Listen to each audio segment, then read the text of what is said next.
ঈদের শপিং এর বাজেট কত? 25-30। এবার কার টাকা ঈদের শপিং হচ্ছে? আপু শপিং এর জন্য আপনাদের বাজেট কত? 20-25।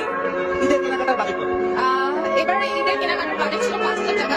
কার টাকা শপিং হচ্ছে না? জামাই টাকায় এবার ঈদ শপিং এর জন্য বাজেট কত? পুরো 25,000।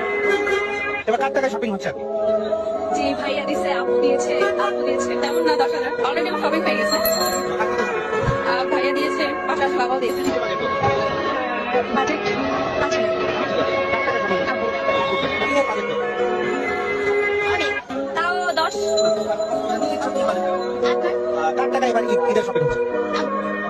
আপনার? হাসবেন্ড থ্যাঙ্কস জানাবো না, কিন্তু ঈদের শপিং এর টাকাটা একটু বাড়াতে হবে। এটা কিন্তু কম হয়ে যাচ্ছে। নেক্সট ঈদে আমি বেশি চাই। বাজেট নাই, টাকা নাই, বাজেট নেই। এর মধ্যে সবচেয়ে কম থাকে 25,000 বাজেট। এটাই হচ্ছে কথা। এখন কত হতে পারে? সবচেয়ে কম। যখন থেকে কাজ করা শুরু করছি তখন থেকে আসলে পুরুষ মানুষের জীবন থেকে যে ঈদটা হারিয়ে যায় এরকমটাই হয়ে যায় আর কি। তো যার কারণে অনেক বছর যাবতীয় নিজের জন্য কখনো বাজেট করা হয় না। মেয়ের জন্য এখনো করা হয়নি।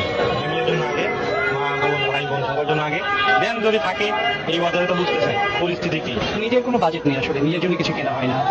এটার জন্য আসলে আমরা